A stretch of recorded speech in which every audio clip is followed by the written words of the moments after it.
The painting Stonebreakers ushers in a new era of art for us. It is realism, and our artist is the French artist Gustave Courbet, and he is known as the father of realism, which is definitely a label I would include in any essay on Courbet.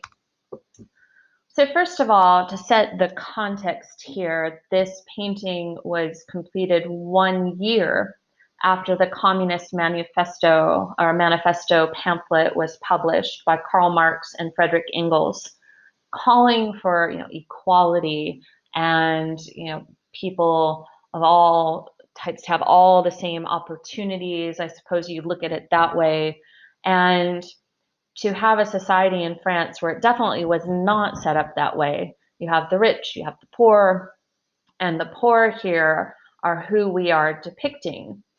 So not only is it completed after this influential document is published calling for people to be equal and to have these equal treatment, that you have it created also after the labor unrest in Paris of 1848, where people are protesting poor working conditions.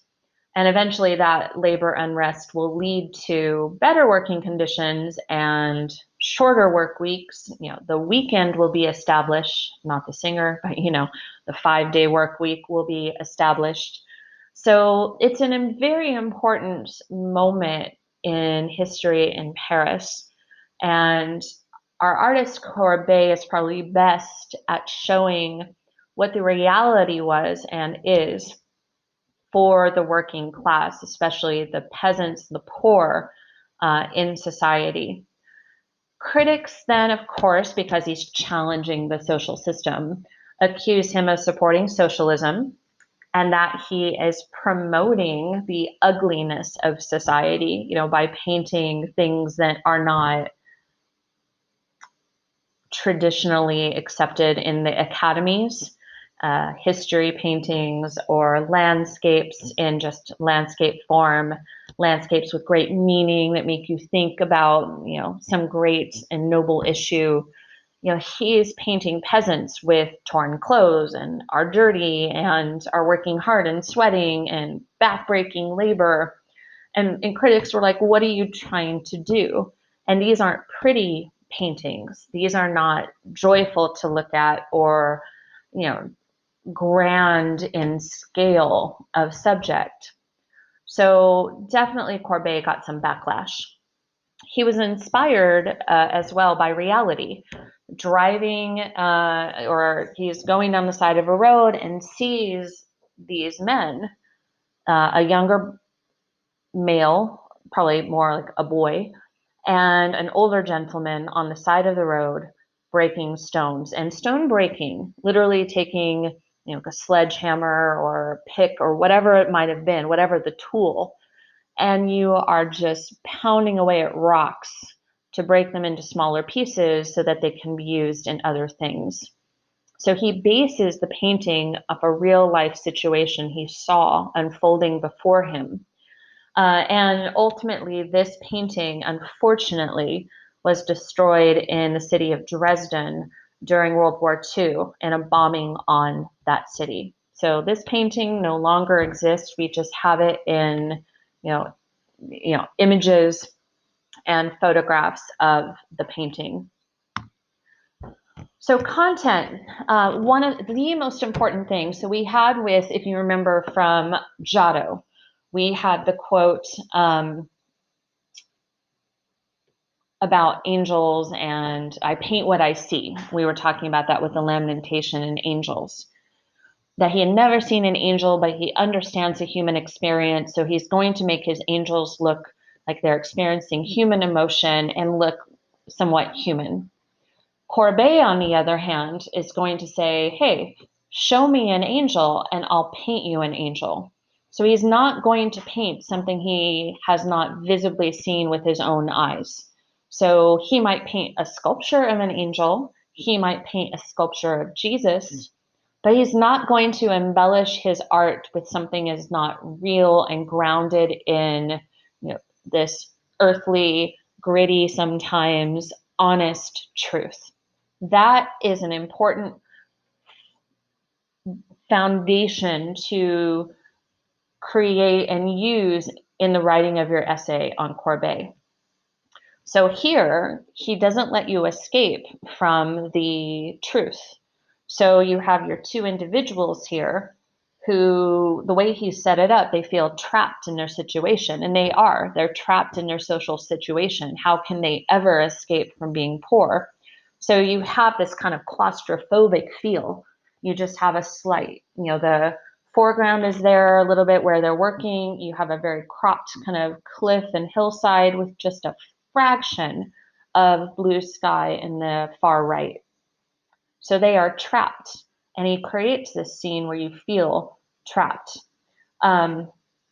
He creates the painting to be pretty large and to then be related to history paintings of the 1800s, the 1700s, paintings like Oath of the Horatii, which were deeply respected at the time by the Academy.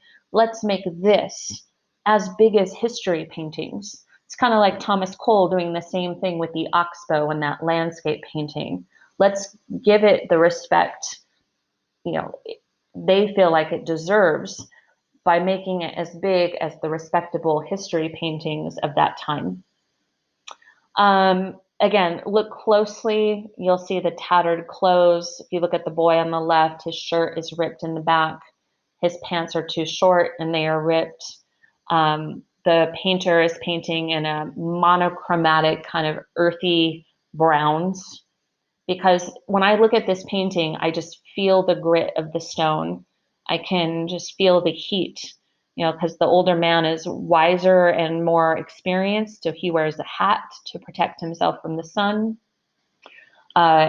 His clothes are torn though as well, and you can just feel the calluses on their skin. You can just like smell the sweat. It's so good with the details and crafting an image in truth, of the real experience of stone breaking, that it isn't pretty, it isn't pleasant, it isn't kind of elevating them up to be something they're not, but it is based in the truth of the situation. And they do have a dignity in that because they are performing the tasks at hand. But it is about truth and reality. And that's what he is so incredibly good at. In fact, this painting that you're seeing, called The Burial at Ornans, not one in our curriculum, but I wanted to show you something that would kind of hit home the idea. So typically in a burial scene where someone has died and is going to be buried, if in a Christian painting, the sky might be opening up and Jesus might be, floating down and the angels there to escort the dead to heaven. Of course, that no one has seen that. So how can you paint it? According to Courbet, it's like, no, I paint what I see. So in a funeral, I see people crying. I see maybe someone holding a crucifix with a sculpture of Jesus on it, but I'm not going to paint Jesus from the heavens. That's not real in terms of what we can visually see and have evidence for. You might believe it in faith, but that's not what you see. And then to really get on people's nerves, he painted just a cutout hole in the ground. We can see it in the bottom center. And that kind of unglamorized, more truthful, even if it's not pleasant, kind of image, just a dirt hole in the ground. That's Courbet. That's why people reacted so kind of strongly to him, because he was coarse. Coarse, he was truthful in a gritty, real, unabashedly. I'm not going to make it pretty. I'm not going to make it pleasant. I'm not going to try to make you feel good by looking at this. What's the point of that?